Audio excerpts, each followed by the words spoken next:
할렐루야. 오늘 복된 성일에 나오신 여러분 모두와 그리고 각 가정에서 온라인으로 참여하고 계신 여러분 모두를 주님의 이름으로 축복하고 환영합니다. 이 찬양을 들으니까 이 마음이 사르르 녹는 것 같습니다. 예수의 이름만 불러도 이 가슴에 벅차오름을 느끼는데, 오늘 우리 벅차오르는 마음을 서로 축복의 인사로 함께 나누었으면 좋겠습니다. 우리 앞뒤 양옆에 있는 분들 함께 축복의 인사 나누겠습니다. 축복합니다.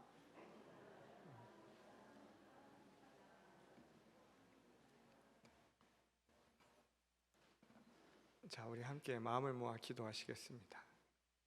우리를 지극히 사랑하시는 아버지 하나님, 오늘도 저희와 함께 하시기를 원합니다. 우리의 마음을 온전히 들어 주님을 예배하오니 하나님, 이 시간 우리의 마음은 주께서 붙드시고 마음의 문을 여셔서 말씀으로 우리에게 생명의 양식을 허락하여 주시옵소서.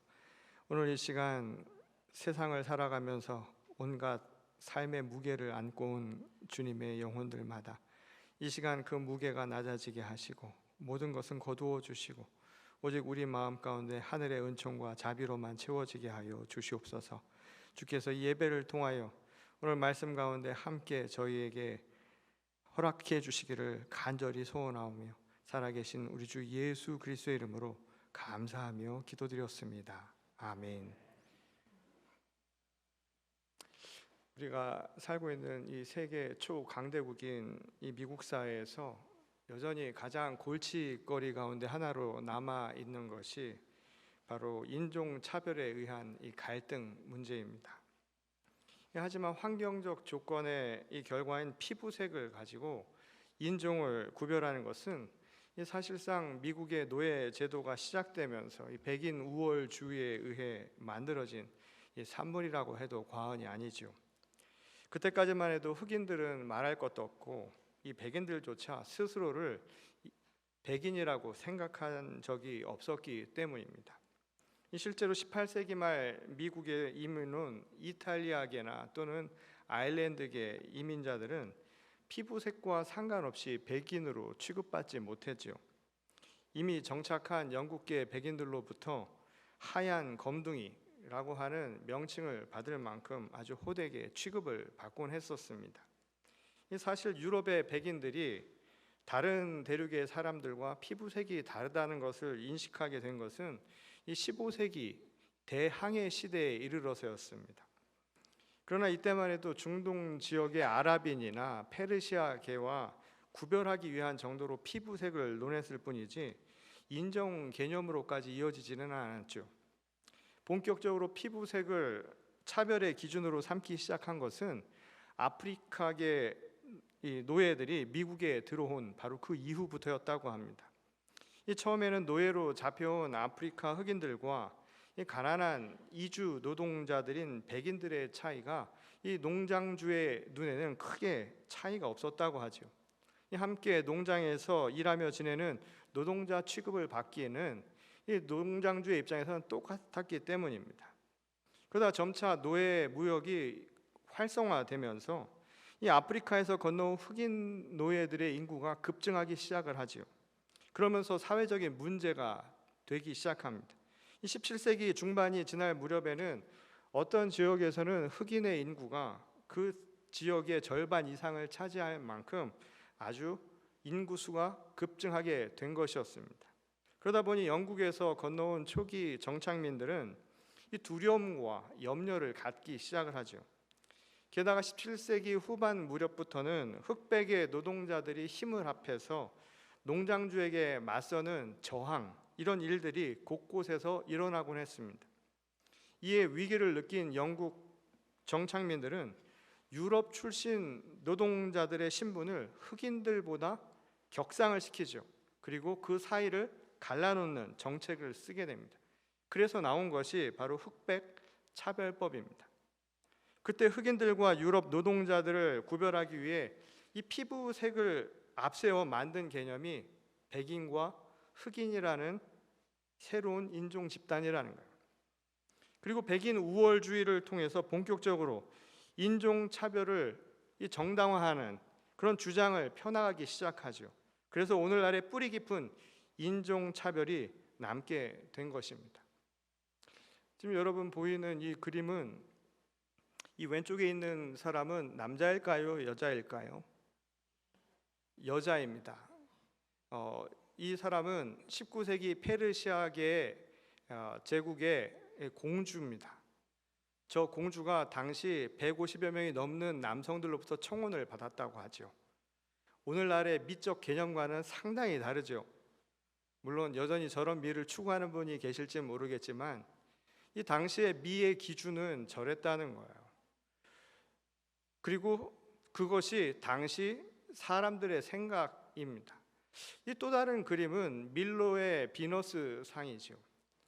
이 밀로의 비너스 상은 말 그대로希腊 신화를 가지고 만든 작품입니다. 근데 미라고 하는 것도 그렇고 아름다움이라고 하는 기준도 고정된 게 아니죠.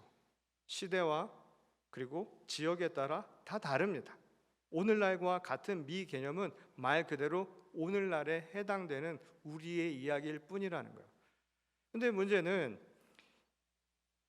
새롭게 백인들에 대한 우월 의식이 생겨나면서 미적 개념도 바뀌기 시작을 했다는 거예요. 이 실상 밀로의 비너스 상과 같이希腊의 문화는 이 중세기만 하더라도 기독교 신앙에 의해서 철저히 탄압을 받았죠. 왜냐하면 이방 문화의 잔재라고 생각을 했기 때문입니다. 그러니까 오늘날 우리의 미적 개념도 이 백인이라는 개념과 새로운 인정 개념이 생기면서 다시 재조명되어 만들어진 산물이라는 것을 우리가 이해해야 한다는 겁니다. 이 백인 우월주의로 새롭게 각색된 역사도 우리가 있는 그대로의 사실로 받아들여서는 상당히 곤란할 수 있다는 것을 가르쳐주는 대목이죠. 1993년 노벨 문학상을 수상한 작가인데요, 이 토니 모리슨이라는 사람은 이런 이야기를 했습니다. 인종은 없다. 인종주의만 있을 뿐이다. 그럼에도 불구하고 인간 사회가 이 서로 상생과 공존을 이루지 못하고 끊임없이 인종과 같은 차별과 폭력이라고 하는 것을 재생산하는 이유는 무엇 때문일까요? 이러한 인간 간의 첨예한 갈등은 예수님이 활동하시던 시기 유대 사회에서도 예외는 아니었습니다. 역사적으로 수많은 외세의 침략을 당하면서 주변 민족에 대한 반목은 말할 것도 없고 아브라함의 족속이라는 한 뿌리 안에서도 내부적인 갈등을 그들은 겪고 있었죠. 오늘 누가복음의 본문 내용에서도 이를 짐작할 수 있는 하나의 이야기가 전해지고 있습니다. 이 하나님의 뜻을 이루기 위해 예수님의 일행은 예루살렘으로 가는 행로 중에 사마리아의 한 마을을 지나쳐야만 했죠. 그런데 유대인과 사마리아인들은 당시 아주 오래된 갈등으로 인해서 서로를 배척하는 그런 상태였습니다. 그것은 역사적인 기원의 그 배경을 두고 있죠. 이 솔로몬 이후에 이스라엘 민족은 남북으로 갈라졌습니다. 두 동강이 난 채 오랜 세월을 대치하며 살았죠. 그것은 우리 민족과도 상당히 비슷한 상황이었습니다. 게다가 북이스라엘 왕국이 아수르에 의해 멸망당하면서 당시 수도인 사마리아를 점령하고 사마리아에 거주하고 있던 모든 사람들을 포로로 강제 이주시켜버리지요. 그 대신에 그곳에는 이 또 다른 이방 민족들을 들여와서 그곳에 거주하게 만들어버립니다. 그때부터 유다 땅에 살고 있었던 유대인들은 사마리아인들을 자신들과 구별을 해서 쿠팀이라는 말로 부르기 시작을 합니다. 그들을 이방인 취급하기 시작했다는 거예요. 이스라엘 민족에게 있어서 가장 중요한 정체성을 유지하는 기준은 바로 혈통입니다. 근데 이 혈통이 무너졌기 때문에 그들을 이방인 취급했다는 것이죠. 근데 문제는 이스라엘을 이스라엘로 만드는 것은 혈통만이 아니었죠. 바로 여호와 신앙도 있었습니다. 근데 종교적으로 그들은 커다란 구별이 없었죠. 차별될 것이 하나도 없었다는 겁니다. 사마리아인들도 회당을 짓고 여호와 하나님께 예배 드리는 일을 결코 멈추지 않았던 거예요. 그럼에도 불구하고 서로는 극한 대립 속에서 서로의 정통성만을 주장하면서 상대방을 인정하려 들지 않았던 것이죠. 아마도 이러한 상황 속에서 오늘 이야기가 전개되고 있음을 우리는 기억해야 합니다. 이 자신의 마을을 지나치는 예수의 일행이 이 자신들의 회당이 있는 그리심산에서 예배하는 게 아니라 이제 예루살렘 성전으로 향해 간다는 그 말에 아마 그 마을 사람들이 감정이 상했을 수 있는 대목이라는 거예요. 사마리아 사람들은 예수께서 예루살렘으로 올라가신다는 그 이야기를 듣고 자기 신앙에 대한 도전이나 또는 그것에 대한 배신이라고 생각했을 가능성이 굉장히 크다는 겁니다. 그래서 자신의 마을을 지나치는 손님, 이 환대라고 하는 것은 근동 지역에서 굉장히 중요한 것임에도 불구하고, 또 율법이 가르치는 것임에도 불구하고 매몰차게 내쫓으려 했다는 것입니다. 같은 하나님을 믿으면서도 예루살렘과 사마리아는 서로 다른 성전을 짓고 원수처럼 그렇게 우르렁거리고 살고 있었던 거예요. 이 신앙의 근본보다 이 지역적인 문제, 이 자신들의 차이 때문에 더 집착해서 결국 이러한 문제가 발생하게 되었던 것이었습니다. 우리 감리교의 창시자인 존 웨슬리는 이런 설교 말을 한 일이 있습니다. 모든 자녀와 친구 또는 원수, 기독교인, 유대인, 이교도 또는 불신자에 대한 따뜻한 사랑이 없는 믿음, 만인에 대한 친절함이 없는 믿음, 만사의 포기가 없는 믿음, 어떠한 상황에서도 만족할 줄을 모르는 믿음, 이러한 믿음은 현재, 과거, 미래를 불문하고 그리스도인의 믿음이 아닙니다. 이 자신의 생각과 또한 입장과 방식이 좀 다르다고 해서, 아니 나아가서는 이 고백하는 신앙이 다르다고 해서 그 사람을 사랑할 수 없다, 그 믿음은 진정한 그리스도인의 믿음이라고 보기 어렵다는 거예요. 그것은 아주 편협하고 아주 닫힌 신앙의 위험성에 대해서 우리에게 경고하고 있는 말씀이었지요. 그러나 사마리아 사람들의 냉대에도 불구하고 이 제자들 역시 이 적잖이 당황하고 분노했던 것으로 보입니다. 그들 역시도 극도로 감정이 폭발했던 것이죠. 이 안갚음하고 싶은 마음이 그대로 표출된 거예요. 이 배척받았다라고 하는 것이 그 하나의 상처가 되고, 그게 그들에게는 큰 분노가 되었던 모양입니다. 그래서 그 적대적인 감정을 도저히 감출 수가 없었던 거예요. 이 제자 중 야고보와 요한이 그래서 예수님에게 이렇게 건의를 하죠. 주여, 우리가 불을 명하여 하늘로부터 내려 저들을 멸하라 하기를 원하시나이까. 이 마음이 엄청 상했나 봐요. 그래서 과도할 정도로 공격적인 반응을 제자들이 그렇게 보였던 것입니다. 이들은 아마도 열왕기하 1장에 기록된 한 사건을 머리에 염두에 두고 자신의 분을 사기지 못해서 이런 이야기를 했었는지 모릅니다. 이 열왕기하 1장 12절 말씀을 보면 이런 이야기가 나오죠. 엘리야가 그들에게 대답하여 이르되 내가 만일 하나님의 사람이면 불이 하늘에서 내려와 너와 너의 50명을 살을지로다 하매 하나님의 불이 곧 하늘에서 내려와 그와 그의 군사 50명을 살랐더라. 이 당시 아하시아 왕이 엘리야를 잡기 위해 보낸 군사를 이 하늘의 불로 태웠다라는 이야기인 겁니다. 이 하나님이 보낸 선지자를 알아보지 못하고 그를 죽이려 하고 배척하려 했던 사람들에게 하나님께서 징벌을 하셨다라는 이야기예요. 그것처럼 사마리아인들에게도 이 하나님의 아들이신 예수 그리스도를 몰랐다는 것, 그것에 대해서 본때를 보여주지 않은 것이 아마 제자들의 심정이었던 모양입니다. 결국 제자들의 이 말은 주님이 하나님의 아들이심을 똑바로 보여주기 위해서 무자비한 폭력도 불사하겠다, 이런 뜻이나 다름없는 이야기였던 것이죠. 이게 설사 홧김의 한 말이라 할지라도 여전히 그들의 무의식 속에는 자신이 따르고 있는 예수님의 뜻, 그리고 예수님이 이 땅 가운데서 이루시고자 하신 그 하나님의 의지가 무엇인지를 온전히 그들이 파악하지 못했다는 것을 단적으로 보여주는 증거라는 거예요. 자기 분을 못 이기고 오히려 갈등과 분열을 조장하려는 그들에게서 이 평화와 정의를 전파하신 예수님의 그 심오한 뜻을 발견하기란 참으로 어려운 일이었다는 사실입니다. 이에 예수님은 격분한 제자들을 꾸짖으셨죠. 물론 예수님도 제자들의 심정을 모를 바는 아니었을 겁니다. 그렇지만 어느 경우에도 생명의 위협이 되는 일은 피해야만 했기 때문입니다. 예수님은 우리에게 이렇게 가르치셨지요. 이 타인의 생명을 위해서 나를 버리는 일은 있더라도 나를 위해서 타인을 버리거나 타인을 해하는 일은 안 된다고요. 타인이 나를 위한 도구가 되어서는 결코 안 된다라고 우리에게 가르치셨습니다.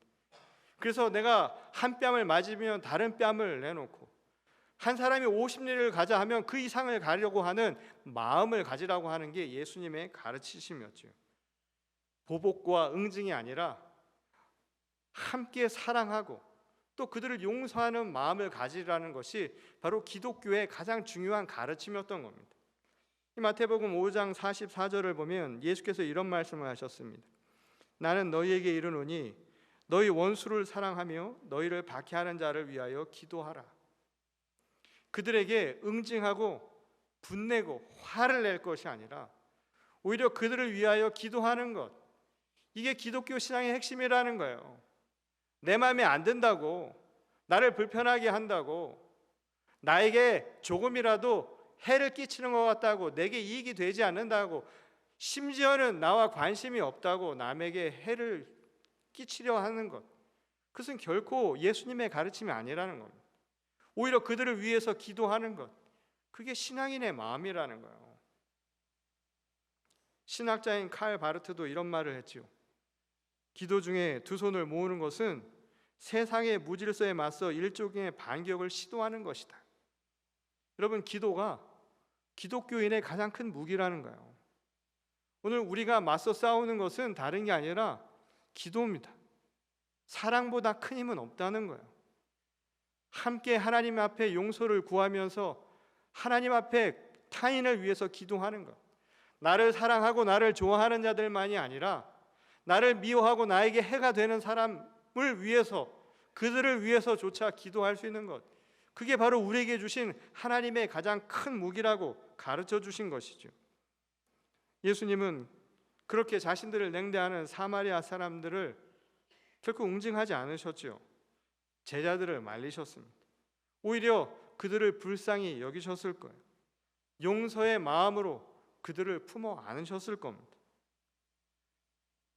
중국 고전인 이 논어에 보면 현명한 군자와 편협한 소인을 이렇게 구별을 했습니다. 화의부동한 사람과 동의불화한 사람. 이 화의부동한 사람이라고 하는 것은 이 타인과 조화를 이루되 남에게 똑같아지라고 강요하지 않는다는 거예요. 비록 나와 좀 다르더라도 하나의 목적 안에서 그를 내 뜻에 맞게 맞추려고 하지 않는다는 겁니다. 이 반면 동의불화한 사람은 같은데 목적도 같고 같은 점이 많아도 서로 조화를 이루지 못하는 사람이라는 겁니다. 여러분, 같은 하나님을 믿는 제자들과 사마리아인들이 똑같은 하나님을 믿고 똑같은 가르침 속에 살았지만 자신과 생각이 다르고 자신과 방식이 다르다고 해서 서로 다투는 그 모습은 동의불화한, 말 그대로 소인배의 모습과 다를 바 없는 모습이었다는 거예요. 조금 나와 다르다고 해서 내쫓으려 했던 사마리아인들이나 자신의 입장을 그대로 받아들이지 않는다고 해서 불로 벌받아 마땅하다고 저주를 퍼붓는 제자들이나 소인배의 모습이기는 똑같은 모습이라는 것이죠. 이 반면에 오늘의 또 다른 본문인 열왕기하의 말씀에서는 그와 반대로 화의부동하는 사람의 모범을 우리에게 엿볼 수 있는 하나의 이야기를 가르쳐 주지요. 이 선지자로 부름받아서 하나님의 일을 완수한 엘리야가 이제 때가 이르러서 하늘로 승천한다라고 하는 이 기록이 있습니다. 여기까지는 승천하실 때가 이르러서 예루살렘으로 향해 가셨다라는 오늘 이 신약의 본문 이야기가 굉장히 흡사하죠. 예수님의 여정과 아주 닮아 있습니다. 그런데 추종자들의 모습에서 큰 차이가 나는 거예요.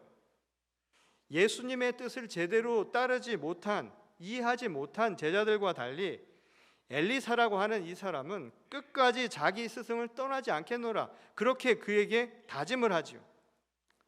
여전히 이 부분만 봐서는 도대체 무슨 차이가 있는가 구별이 잘 안 되실 거예요. 근데 그 차이는 이들이 향한 목적지, 그것을 향해서 그들이 어떻게 나갔는가에 의해서 완전히 구별이 된다는 거예요. 예수 일행이 간 곳은 예루살렘을 향해서 갔다라고 오늘 본문은 기록하고 있죠. 이 예루살렘은 히브리어로 평화의 도시라는 겁니다. 그 말은 뭐냐면 하나님의 뜻, 곧 예수님이 이 땅 가운데 오셔서 최종 목적으로 삼은 것은 바로 평화의 도시, 이 땅을 하나님의 평화로 만들고자 했다는 거예요. 그런데 정작 제자들은 그 뜻에 반하는 일을 행하고 있었죠. 화이부동한 게 아니라 동의불화했다는 거예요. 한마디로 편협한 소인의 태도에서 벗어나지 못한 모습을 보여준 것이었죠. 이 반면에 엘리야와 엘리사가 함께 향해 갔던 곳은 베델이라고 오늘 말씀은 가르쳐 줍니다. 이 베델이란 말은 히브리어로 하나님의 집이라는 뜻입니다. 그러니까 오늘 이 말씀은 문자적 의미로 보면 최종 목적지가 어디냐고, 하나님의 집인 거예요. 그 하나님의 집은 예루살렘이죠. 평화의 도시랑 다를 바 없는 것 아닙니까? 이 하나님의 말씀, 그것을 최종 목적으로 삼아서 그들은 변함없이 동행했다는 거예요. 비록 생각과 방식은 달랐겠지요. 어떻게 다른 사람이 똑같은 생각을 할 수 있겠습니까? 비록 방식도 다르고 받아들이는 태도도 다를 수 있겠지만 한 가지 똑같은 점이 있다는 거예요. 그것은 바로 하나님을 향한 하나님의 뜻이라고 하는 것은 그들이 공히 함께 나누고 있는 공통의 목적이었다는 겁니다. 그것을 위해서 함께 갔던 것, 그게 바로 화이부동한 모습이라는 것이죠. 이 지난 금요일인 24일이죠. 임신 15주 이후 낙태를 금지한 미시시피주 위헌 법률 심판에서 대법원은 1973년 여성의 낙태에 대한 자기 결정권을 인정한 로우 대 웨이드 사건 판례를 49년 만에 뒤집는 판결을 냈습니다. 이 대법원이 낙태를 합법화한 판례를 뒤집었으니까 이제 낙태 권리의 존폐 결정은 이제 주 정부와 주 의회의 권한으로 넘어가게 된 거예요. 이제 생명의 문제가 이제 정치적인 문제로 다시 내려가게 된 꼴입니다. 이 사회 갈등을 이야기하는 또 하나의 불씨가 우리에게 떨어진 셈이 된 것이죠. 저는 오늘 그리스도인으로 또 오늘 교회가 이러한 문제에 어떻게 대응하고 어떻게 바라봐야 할 것인가에 대해서 화이부동이라는 입장에서 여러분들에게 이야기를 해보려고 합니다. 이것은 생명에 대한 그 이야기, 우리의 영역 바깥에 있는 이야기를 하려는 것이 아닙니다. 문제의 옳고 그름을 이야기하려는 게 아니에요. 오히려 그것을 향해 가는 그 길에 대한 이야기를 여러분들에게 하고 싶습니다. 타인에게 상처와 피해를 주는 일은 말아야 하기 때문이란 거예요. 그게 곧 예수님의 가르침이었으니까. 생명은 낙태라고 하는 그 문제 자체만이 아니기 때문이라는 거예요. 이 문제를 해결해 가는 과정에서도 우리는 역시 생명의 문제, 우리가 할 수 있는 생명의 문제를 다루고 있기 때문이라는 겁니다. 여전히 우리는 생각이 다르고 입장이 다르다고 해서 나와 다른 사람들을 인정하지 않으려 하고, 또는 그것을 통해서 심지어는 화내고 또 죽어도 마땅하도 생각할 만큼 폭력을 정당화하는 것이 오늘날 우리 시대의 모습이기 때문입니다. 21세기 많은 현대 교회에서 이러한 문제를 가지고 자신의 주장과 맞지 않는다는 이유로 심각한 공격성을 드러내는 경우를 종종 보곤 합니다. 그게 과연 주님의 가르침일 수 있을까요? 과연 그것이 진정한 예수를 따르는 제자들의 모습이라고 할 수 있겠습니까? 그 문제만이 아니죠. 나와 조금만 생각이 다르면 편을 갈라서 구별을 하고 상대방을 나와 다르다는 이유 하나만으로 심각하게 공격할 수 있다는 것, 그것이 과연 예수님의 뜻이겠느냐는 말씀입니다. 세상을 하나님의 말씀 안에서 화이부동한 사람으로 산다는 것, 그거 쉽지 않은 일입니다. 자신을 낮추고 남의 입장을 이해하면서 타인에게 배려하는 삶을 산다는 것은 가장 가까운 가족에게도 하기 어려운 꽤 힘든 일이라는 것을 우리는 잘 알고 있습니다. 생각과 달리 실제로 타인들로부터 조금이라도 손해를 보거나 내가 상처를 입는다고 생각을 한다면 어쩌면 우리는 제자들처럼 쉽게 격분하는 것이 일상사가 된 시대를 살아가고 있습니다. 어쩌면 그를 받아들이려 하지 않고 내 바깥으로 두려고 하는 것이 오늘 우리 자신의 모습일 수 있다는 거예요. 그렇다고 해서 화이부동한 삶을 멈춰서는 안 된다는 거예요. 예수님의 말씀입니다. 이것이 제자가 되는 길이라는 거예요. 감정이나 본능에 이끌리는 게 아닙니다. 믿음 안에서 사는 제자들은 그 감정이나 본능이라고 하는 것을 이겨내는 겁니다. 그것이 바로 믿음이라는 거예요. 오늘 엘리사가 보여준 그 다짐처럼 우리도 끝까지 하나님의 집을 가기 위해서 끝까지 선한 싸움을 다 싸워야 한다는 거예요.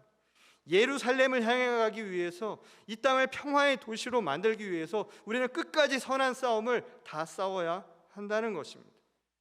그것은 사람을 구별하고 사람을 차별해서 만드는 것이 아니라 오히려 그들과 함께함으로 이루는 선한 싸움이어야 한다는 거예요. 우리의 적은 어쩌면 우리 안에 있다는 겁니다. 저 바깥에 있는 사람이 아니라 그들을 밀어내고 있는 우리 자신의 그 마음이 바로 우리가 싸워야 할 영적인 적이라는 거예요. 오늘 이 제자의 길로 주님이 우리를 초대하고 계신 겁니다. 비록 세상은 끊임없는 구별과 갈등을 조장하더라도 믿음 안에서 서로를 내 몸처럼 사랑하는 것, 그래서 하나님의 집을 이루어가는 겁니다. 오늘 이 작은 공동체도 마찬가지입니다. 교회는 하나님의 집 아닙니까? 이곳이 예루살렘 평화의 성 아닙니까? 이 안에서조차 우리가 평화를 이루지 못하면 과연 우리가 예수의 제자라고 말할 수 있을까요? 우리가 이곳에서 하나님의 집을 이루지 못하면 과연 하나님의 집을 어디서 찾을 수 있겠습니까? 오늘 우리에게 부르시는 예수님의 의미인 거예요. 나와 조금 다른 것, 실제로 나와 너무나 다른 생각을 갖고 있을지라도 그들이 적이 아니라 함께 가야 할, 우리가 함께 상생하고 함께 공존해야 할, 그래서 하나님의 사랑으로 그들을 변화시키고 또한 이끌어가야 할 제자된 삶을 살아갈 수 있는 저와 여러분 모두가 될 수 있기를 주님의 이름으로 간절히 축원합니다. 우리 다 같이 기도하겠습니다. 오늘 이 시대에 우리는 수많은 갈등과 분열 시대를 살아가고 있습니다. 없는 것들을 만들어서 진짜처럼 믿고 살아가고 있습니다. 어느새 많은 사람들은 인종이 진짜 있는 줄 알고 사는 시대를 살고 있습니다. 거기에 뿌리가 깊어서 여전히 우리 마음도 헤어나올 길이 없습니다. 서로 다르다는 이유 하나만으로 우리는 끊임없는 차별과 구별을 하고 있는 시대를 살아갑니다. 하나님, 저희를 용서하시고 긍휼히 여기시고 우리의 마음을 여셔서 정말 화히 동화할 수 있는 주님의 귀한 성도들이 또한 교회가 되게 하여 주시옵소서. 주님의 말씀 안에서 하나님의 집을 이루고 평화의 도시를 갖고 갈 수 있도록 모든 교회가 깨어있게 하시고 또한 교회를 통하여서 세상을 변화시킬 수 있도록 세상 끝까지 제자를 만들어 갈 수 있는 주님의 거룩한 성도들이 되게 하여 주시옵소서. 이 시간 말씀을 통하여 우리에게 주시는 이 메시지를 다시 한번 깊이 새기고 이제 상생할 수 있는 길, 공존의 길을 찾아갈 수 있는 이 시대의 거룩한 교회와 성도가 되게 하실 줄 믿사오며 거룩하신 우리 주 예수 그리스도의 이름으로 간절히 기도드렸습니다. 아멘.